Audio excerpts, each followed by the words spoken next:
یعنی آپ کچھ لے کے نکلتے تھے اس میں سے. آرٹ بھی لگائیں تو آپ کو لگے گا کہ یہ ڈرامے ہوا کرتے تھے. اور انٹرٹینمنٹ بھی اگر ہوتی تھی 50-50, آرٹ بھی اس کے مقابلے کا کوئی پروگرام نہیں ہے.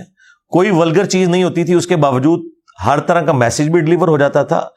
اور آپ دیکھیں اس وقت سڑکیں ویران ہو جایا کرتی تھی. 8 سے 9 جب ڈرامہ لگتا تھا سڑکیں ویران ہو جاتی تھی. بانو قدسیہ کا ڈرامہ آ رہا ہے, جی, اشفاق احمد کا ڈرامہ, جی ان کا آ رہا ہے. اور لوگ اتنے شوق سے, بلکہ چند گھروں میں ٹی وی ہوا کرتے تھے, لوگ ان گھروں میں جمع ہوتے تھے اور ڈرامہ دیکھتے تھے.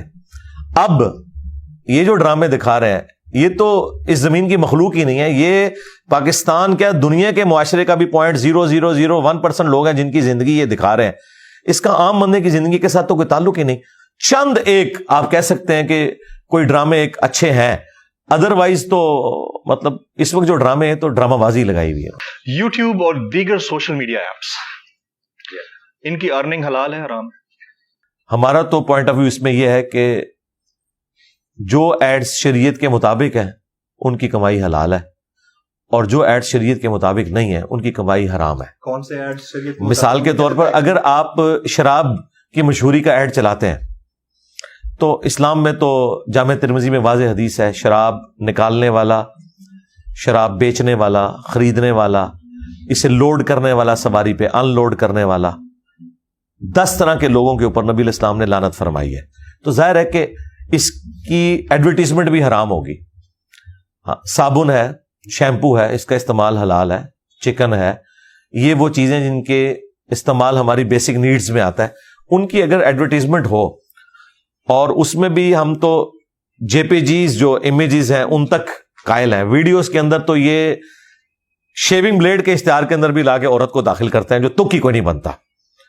تو اب وہ منظر جو عام حالت میں اسلام نے سیکس ڈسپلن کی وجہ سے دیکھنا حرام قرار دیا ہے, وہ ویڈیو میں آپ چلائیں اور پھر کہیں کہ اس سے انکم حاصل کریں, تو ظاہر ہے کہ اس کو میں جسٹیفائی تو نہیں کر سکتا. اسی لیے دیکھیں مفتی تقی عثمانی صاحب کا بھی فتویٰ آ چکا ہے کہ جائز نہیں ہے, بالکل, لیکن کیٹاگوریکلی حرام نہیں ہے. اگر یہ تمام جو حدود و قیود ہیں ان کے آپ کنسٹرینٹس کا خیال رکھیں تو پھر اس کے اوپر کوئی. لیٹ می ریفریز مائی کوسچن. ایک تو ہے اس کی کمائی, ایک ہے اس سسٹم کے اندر رہتے ہوئے ان ایپس کے اوپر موجود رہنا. کیا وہ موجودگی پاک ہے یا ناپاک ہے؟ نہیں, موجودگی تو رکھیں گے. دیکھیں, چھری سے بندہ بھی مار سکتے ہیں, سبزی بھی کاٹ سکتے ہیں, چھری کو آپ کیسے حرام کہہ سکتے ہیں, اس کی خرید و فروخت کو. اسی طریقے سے جو آپ کے گیجٹس ہیں ان کا استعمال پازیٹیو بھی ہے, نیگیٹو بھی ہے. آپ اس طرح کیٹاگوریکلی تو نہیں کہہ سکتے کہ چونکہ زیادہ نیگیٹو استعمال ہے تو حرام ہو جائے گا. شریعت میں کسی چیز کو حرام کہنے کے لیے آپ کے پاس محکم دلائل چاہیے. دیکھ لیں ہمارے علماء کل تک ویڈیو کیمرے کو حرام کہتے تھے, پھر آہستہ آہستہ انہوں نے کہا نہیں بہتر ہے بچیں لیکن حرام نہیں ہے. پھر انہوں نے کہا کہ مباح ہے, نہ گناہ ہے نہ ثواب ہے. پھر آہستہ آہستہ کہا نہیں اگر استعمال کریں تو یہ صدقہ جاریہ آنے والی نسلوں کے لیے کہ آپ کی ویڈیوز ریکارڈ ہوں گی. اور آج کہہ رہے ہیں واجب اور فرض ہے, اس کے بغیر یہ سٹارٹ ہی نہیں ہوتے. اور اپنے ٹی وی چینلز بنا لیے ہیں ان لوگوں نے. اب دیکھیں یہ جو الیاس قادری صاحب ہیں مدنی چینل والے, ہمارے ایکس مرشد رہے ہیں. ہم جب اسٹوڈنٹ لائف میں تھے تو ہمارے جتنے سینئرز تھے انہوں نے اپنے گھروں میں ٹی وی توڑ دیے تھے ہاکیاں مار کے کہ یہ نبی الاسلام کا دشمن ہے. آج ان کے مدنی مراکز کے اندر بڑی بڑی LED لگی ہوئی ہیں. جی جی. ہاں, تو میں نے پھر یہ ریکویسٹ کی تھی کہ آپ اپنے ماننے والوں کو بتائیں کہ جو نبی الاسلام کا دشمن تھا اب اس کی نبی سے دوستی ہو چکی ہے اتنی کہ وہ ہماری مسجد میں آ گیا. یہ بتائیں. ایک کتابچہ ویسے انہوں نے لکھا, جی ایک کتابچہ انہوں نے لکھا کہ میں پہلے ویڈیو کیمرے والے معاملے کو حرام سمجھتا تھا لیکن اب جائز سمجھتا ہوں. یہ انہوں کی ایک نیکی ہے کہ انہوں نے کی ہے, لیکن اسے ذرا کھول کر بیان کرنا چاہیے تھا کہ جو آپ پرانے خواب بیان کیا کرتے تھے کہ جی ٹی وی جب گھر سے نکالا تو نبی الاسلام کی زیارت ہوگی, تو آپ نے تو مسجد میں لا کے ٹی وی داخل کر دی ہے. وہ پھر خواب جھوٹے تھے یا آپ اب جھوٹے ہو چکے میں؟ سر کیونکہ اب مدنی چینل کی بات ہو رہی ہے اور اسی مکتبہ فکر کی بات ہو رہی ہے تو ایک تراشا آج کل بڑا وائرل ہو رہا ہے اور اس تراشے کے اوپر لکھا ہوا ہے پیٹرول میں برکت کا روحانی علاج. سورۃ الکوثر 7 بار پڑھ کر موٹر سائیکل کی ٹنکی کے اوپر دم کریں, انشاءاللہ عز و جل پیٹرول میں برکت ہوگی اور آپ لمبا سفر طے کریں گے. اس کے اوپر آپ کے کامنٹس؟ اس پہ میرے کامنٹس یہ ہیں کہ اسی قسم کی حرکتوں نے ہماری ینگ جنریشن کو دین سے برگشتہ کر دیا ہے. وہ دین کا مذاق اڑا رہے ہیں کیونکہ یہ لوگ دینی پیشوا ہیں, یہ اس کو دین بنا کے پیش کر رہے ہیں. یہ بالکل ایسا نہیں ہے, نہ ایسا ہونا ہے, ورنہ گورا تو آپ کے پاس آ جائے گا, وہ کہے گا کہ بھائی یہ دیکھو یہ موٹر بائک ہے جو 1 لیٹر میں چلی تھی 50 کلومیٹر, اب میں یہ تمہارے والا جو وظیفہ ہے 500 کلومیٹر کر رہی ہے, ہاں جی, اس کو تمہارے بابا جان نہیں کریں. یہ نہ ہو کہ ہم کریں تو پھر کہیں کہ نہیں زبان میں تاثیر نہیں ہے. To cut the story short, میں کہتا ہوں کہ باپا جانی ہی اس کے اوپر وہ دم کر دیں, تاکہ کل کو اگلا بہانہ آپ یہ نہ بناؤ کہ جی آپ کی زبان میں تاثیر نہیں ہے. وہ کوئی بندہ اس طرح کا ہو جس کی زبان میں تاثیر ہو تو وہ پھر باپا جانی خود ہے, تو وہ کر کے بتائیں. ان کا حال یہ ہے کہ ان کے ایک مرید, اس بچارے کا موبائل خراب ہو گیا جس کے اوپر وہ چارجنگ والا جو سگنل تھا وہ بار بار یوں حرکت کر رہا تھا, وہ اکثر موبائل میں وہ ایرر آ جاتا ہے. وہ کہتا ہے جی باپا جانی سے جب سے ہو کے آئے تو مسلسل بغیر چارجر کے ہی چارج ہو رہا ہے, اور اس کی ویڈیو بھی وائرل ہو گئی. تو یہ لوگ میرا خیال ہے کہ اسلام کے لیے ایک بدنامی کا باعث بنے ہوئے ہیں, اسی لیے پھر ان واقعات کے اوپر میمز بنتی ہیں, اور اتنی غیر ذمہ داری کا یہ لوگ ثبوت دیتے ہیں. یہی باپا جانی اپنی ایک ویڈیو میں بتا رہے تھے کہ ہمارے ایک مفتی صاحب جو فوت ہوئے, ان کے مدرسے کے ان کے مرید تھے, ان کی قبر پہ کچھ لوگ حاضر ہوئے تو اندر سے نماز پڑھنے کی قرات کی آواز سنائی دے رہی تھی, اور ظہر کا وقت تھا. سارے لوگ سامنے بیٹھے ہوئے کہہ رہے ہیں سبحان اللہ. زور کے وقت تو قرات نہیں ہوتی, یہ آپ کو بھی پتا ہے, اب دیکھیں زور کے وقت تو سائلنٹ رہتا ہے. جی سائلنٹ ہوتا ہے اور آہستہ آواز میں ہوتا ہے. اب اگر قبر کے اندر سے قرات کی آواز باہر آ رہی ہے اور وہ بندہ ظہر بول رہا ہے تو اس کا مطلب ہے جھوٹ پکڑا گیا, واقعی جھوٹ ہے, اور لوگ کہہ رہے ہیں سبحان اللہ. یعنی کم از کم اسے مغرب عشاء کرتے, کم از کم جھوٹ تو طریقے سے سلیقے سے بولا کریں. اس سچویشن میں وہ لوگ جن کی ویڈیوز بڑی وائرل ہوتی ہیں, ایک تو ہاتھوں کو چومنا, مزار کے اوپر جا کر سجدہ کرنا, اس کے بعد پھونک مار کے کھڑا کر دینا, اور پھونک مار کے کرنٹ لگا کے گرا دینا. یہ کیا ہے؟ یہ وہی ہے جو ڈیوڈ کاپر فیلڈ کرتا ہے, ایلوژن ہے. ہاں جی ظاہر ہے, ان کے اپنے لوگ ہیں یہ جو منہ سے بلیڈ نکال رہے ہیں, اور جی جن پڑے ہوئے بندے کو اور وہ ٹھیک ہو جاتا ہے. یہ سب کے سب ایکٹر ہیں. مجھے بتائیں David Copperfield Statue of Liberty اس نے غائب نہیں کیا, کیمرے کے اندر کیا ہے. پورا ایک بوئنگ 747 غائب کر دیا, پوری ٹرین غائب کر دی, دیواریں چین میں ایک طرف سے داخل ہوا دوسری طرف سے نکل گیا, ٹھیک ہے, ایک بندے کے 2 ٹکڑے کر دیے بعد میں جوڑ دیے. سب کا سب کیمرے کا کمال, نظر کا دھوکہ. یہاں پہ بھی یہی کچھ ہو رہا ہے. یہ اس قسم کی جو چیزیں ہیں نا, یہ اسلام کی بدنامی کا باعث بن رہی ہیں. اگر یہ لوگ سمجھتے ہیں کچھ کر کے دکھا سکتے ہیں تو میں نے ایک چھوٹی سی ڈیمانڈ رکھی ہے ان کے لیے. خود ان کے جو بڑے بزرگ ہیں خادم رضوی صاحب, وہ کہا کرتے تھے کہ امام مالک کا قول ہے کہ امت مر جائے اس سے پہلے کہ نبی الاسلام کی گستاخیاں ہو رہی ہیں اور وہ اسے روک نہیں پا رہی.